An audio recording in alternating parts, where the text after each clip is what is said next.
Bienvenue à tous et merci de nous rejoindre sur Africa 24. La transition sans Kabila, c'est le leitmotiv de notre invité du jour, M. Emery Damien Kalbira, président de la CCT, la coalition des Congolais pour la transition sans Kabila. Comme vous avez pu le deviner, nous allons aborder aujourd'hui la crise politique qui perdure en République démocratique du Congo. Le 19 juillet, le président Joseph Kabila, lors de son discours, a dressé un bilan très élogieux de son mandat, précisant également qu'il s'engageait à respecter la Constitution en organisant l'élection présidentielle fixée au 23 décembre 2018. Bienvenue, M. Kalbira. Merci. Qu'avez-vous pensé de ce discours de M. Kabila? Un discours du naufrage politique, un discours de mépris, un discours qui exprime l'énergie, la dernière énergie du désespoir de M. Kabila. Donc un discours qui a prouvé au monde entier que M. Kabila n'aime pas le Congo, il n'aime pas la paix, il n'aime pas la démocratie, il n'aime pas la justice, il n'aime pas le peuple congolais. Pourtant, au début de son discours, il dit « Comprenez ma passion pour le Congo ». Comment vous pouvez affirmer qu'il n'aime pas le Congo ? Une passion parce qu'il y a eu 10 millions de morts sous son règne, une passion parce que la pauvreté touche plus de 98% des Congolais, une passion parce que lui, sa femme, ses enfants se portent bien, une passion parce que les jeunes qui vont terminer les études n'auront pas de travail et pour lui, c'est une passion. Donc pour Kabila, la souffrance du peuple congolais, c'est une passion. Donc en 17 ans de règne, M. Kabila n'est pas aujourd'hui capable de dire qu'est-ce qu'il a pu faire pour ce pays, avec cette catastrophe humanitaire qui touche plus de 15 millions de Congolais, avec ces Congolais qui errent, qui n'ont rien à manger. Et donc nous disons, ce discours a consacré la fin du régime Kabila et donné à la coalition des Congolais pour la transition sans Kabila et à l'ensemble du peuple congolais la possibilité de finalement s'engager pour la transition avant toute élection. Il affirme qu'il va respecter la Constitution qui ne lui permet pas de se présenter pour un troisième mandat. Il a affirmé qu'il respectera la Constitution. La Constitution implique qu'il ne va pas se présenter pour un troisième mandat parce que la Constitution, justement, qu'il dit respecter ne le permet pas. Nous sommes déçus. Ce qui ne satisfait toujours pas l'opposition congolaise. Pourquoi? Non, d'abord, vous savez que M. Kabila n'a jamais respecté la Constitution. Il est hors du cadre constitutionnel depuis 2016, date où a expiré son dernier mandat catastrophique. Et l'accord qui lui permettait de rester là quelques années, 2 ans, a expiré depuis la fin de l'année dernière. Donc aujourd'hui, à vrai dire, la République démocratique du Congo n'a ni un président de la République, ni un parlement, ni un gouvernement légitime ou légal. Donc, ce discours a montré que M. Kabila se moque des Congolais. Et par là, nous disons, la seule chance et la dernière pour sortir de ce blocage, de cette souffrance, c'est d'engager notre pays dans une transition des restaurations de l'État. Que pensez-vous de la loi, justement, concernant les élections qui serait entièrement financée par l'État congolais? Est-ce que les caisses de l'État sont assez fournies pour pouvoir organiser ces élections? Même ceux qui parlent d'élections n'y croient pas, y compris M. Kabila lui-même, parce qu'il sait que si les élections étaient sincères, il n'aurait jamais accepté d'y aller. Aucun membre du pouvoir actuel ne pouvait accepter d'aller aux élections si elles étaient sincères. C'est une farce. Qu'est-ce que la CCT propose? Aujourd'hui, la solution idoine, c'est d'aller en transition sans Kabila qui permette de restaurer le pays, n'est-ce pas, de revenir à la Constitution, de ramener la paix sur le territoire. Nous sommes pratiquement en août. Les élections sont prévues pour le 23 décembre. Vous avez le temps de faire la transition? Je ne vous le fais pas dire. Nous n'allons pas faire la transition de 4 mois. Et au Congo, la grandeur de notre territoire, qui est de 2 345 000 km², avec près de 100 millions d'habitants. Pourquoi ne pas aller directement aux élections? Mais les conditions d'une élection ne sont pas réunies. M. Kabila a conditionné la Cour constitutionnelle. Et la CENI précise que le recensement des électeurs est pratiquement clôturé. La CENI dont vous parlez, elle est complètement inféodé à M.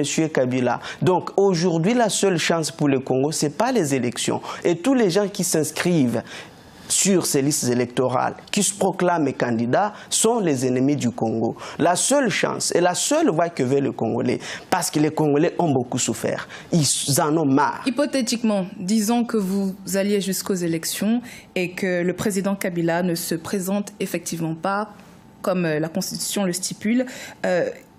Qu'est-ce que l'opposition compte faire? Comptez-vous présenter un candidat unique, sachant qu'on parle du retour de Jean-Pierre Bemba le 1er août en République démocratique du Congo?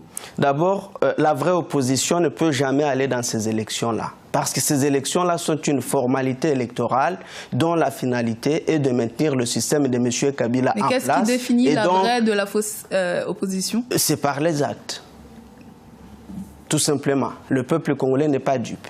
Donc aujourd'hui, la seule chance pour le pays, ça ne sont pas les élections telles qu'elles sont définies, avec une cour constitutionnelle corrompue, une CENI corrompue, avec des institutions caduques qui ne veulent pas de vraies élections. La vraie solution au Congo, et là j'invite les Congolais dans leur ensemble à se lever après le discours de M. Kabila.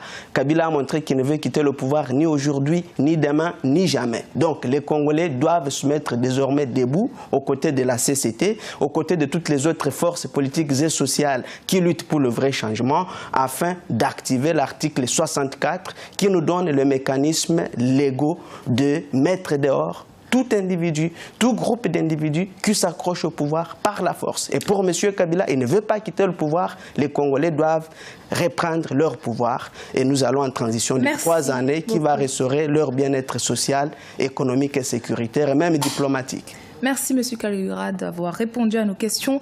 Je rappelle que vous êtes le président de la coalition des Congolais pour la transition sans Kabila. C'était l'invité du jour. Merci de nous avoir suivis. À bientôt sur Africa 24.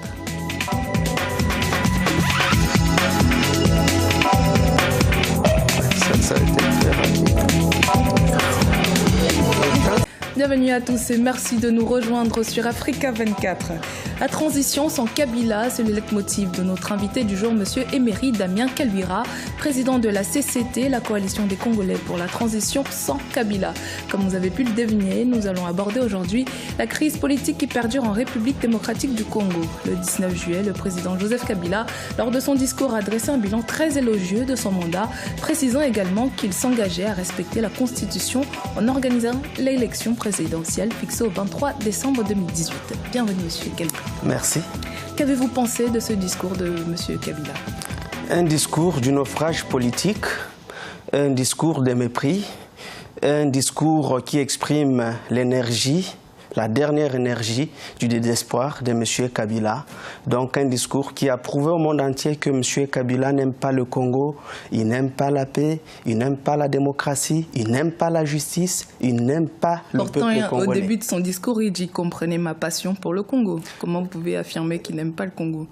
Une passion parce qu'il y a eu 10 millions de morts sous son règne, une passion parce que la pauvreté touche plus de 98% des Congolais, une passion parce que lui, sa femme, ses enfants se portent bien, une passion parce que les jeunes qui vont terminer les études n'auront pas de travail et pour lui, c'est une passion. Donc pour Kabila, la souffrance du peuple congolais, c'est une passion. Donc en 17 ans de règne, M. Kabila n'est pas aujourd'hui capable de dire qu'est-ce qu'il a pu faire pour ce pays, avec cette catastrophe humanitaire qui touche plus de 15 millions de Congolais, avec ces Congolais qui errent, qui n'ont rien à manger. Et donc nous disons, ce discours a consacré la fin du régime Kabila et donné à la coalition des Congolais pour la transition sans Kabila et à l'ensemble du peuple congolais la possibilité de finalement s'engager pour la transition avant toute élection. De toute façon, il affirme qu'il va respecter la Constitution qui ne lui permet pas de se présenter pour un troisième mandat.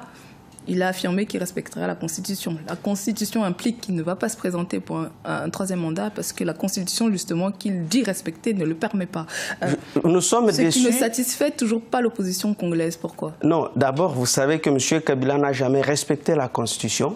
Il est hors du cadre constitutionnel depuis 2016, date où a expiré son dernier mandat catastrophique.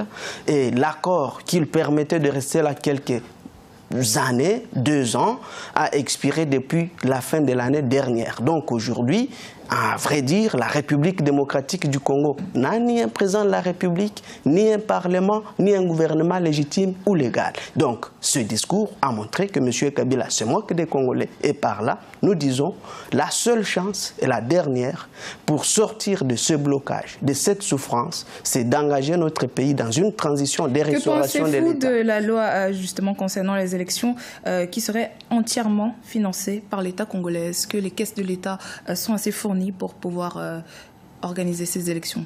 Même ceux qui parlent d'élections n'y croient pas, y compris M. Kabila lui-même, parce qu'il sait que si les élections étaient sincères, il n'aurait jamais accepté d'y aller. Aucun membre du pouvoir actuel ne pouvait accepter d'aller aux élections si elles étaient sincères. C'est une farce. Qu'est-ce que la CCT propose? Aujourd'hui, la solution idoine, c'est d'aller en transition sans Kabila qui permette de restaurer le pays, n'est-ce pas, de revenir à la Constitution, de ramener la paix sur le territoire. Nous sommes pratiquement en août. Les élections sont prévues pour le 23 décembre. Vous avez le temps de faire la transition? Je ne vous le fais pas dire. Nous n'allons pas faire la transition de 4 mois. Et au Congo, la grandeur de notre territoire, qui est de 2,345 000 km², avec près de 100 millions d'habitants. Pourquoi ne pas aller directement aux élections? Mais les conditions de l'élection ne sont pas réunies. M. Kabila a conditionné la Cour constitutionnelle. Et la CENI précise que le recensement des électeurs est pratiquement clôturé. La CENI dont vous parlez, elle est complètement inféodée à M. Kabila. Donc aujourd'hui, la seule chance pour le Congo, ce n'est pas les élections. Et tous les gens qui s'inscrivent sur ces listes électorales, qui se proclament candidats, sont les ennemis du Congo. La seule chance et la seule voie que veulent les Congolais, parce que les Congolais ont beaucoup souffert. Ils en ont marre. Hypothétiquement, disons que vous alliez jusqu'aux élections et que le président Kabila ne se présente effectivement pas, comme la Constitution le stipule. Qu'est-ce que l'opposition compte faire? Comptez-vous présenter un candidat unique, sachant qu'on parle du retour de Jean-Pierre Bemba le 1er août en République démocratique du Congo? D'abord, la vraie opposition ne peut jamais aller dans ces élections-là. Parce que ces élections-là sont une formalité électorale dont la finalité est de maintenir le système de M. Kabila en place. Mais qu'est-ce qui définit la vraie de la fausse opposition? C'est par les actes. Tout simplement. Le peuple congolais n'est pas dupe. Donc aujourd'hui, la seule chance pour le pays, ça ne sont pas les élections telles qu'elles sont définies, avec une Cour constitutionnelle corrompue, une CENI corrompue, avec des institutions caduques qui ne veulent pas de vraies élections. La vraie solution au Congo, et là j'invite les Congolais dans leur ensemble à se lever après le discours de M. Kabila. Kabila a montré qu'il ne veut quitter le pouvoir ni aujourd'hui, ni demain, ni jamais. Donc les Congolais doivent se mettre désormais debout aux côtés de la CCT, aux côtés de toutes les autres forces politiques et sociales qui luttent pour le vrai changement afin d'activer l'article 64 qui nous donne le mécanisme légaux de mettre dehors tout individu, tout groupe d'individus qui s'accrochent au pouvoir par la force. Et pour M. Kabila, il ne veut pas quitter le pouvoir. Les Congolais doivent reprendre leur pouvoir. Et nous allons en transition de 3 années qui va restaurer leur bien-être social, économique et sécuritaire et même diplomatique. Merci M. Kalibira d'avoir répondu à nos questions. Je rappelle que vous êtes le président de la coalition des Congolais pour la transition sans Kabila. C'était l'invité du jour. Merci de nous avoir suivis. À bientôt sur Africa 24.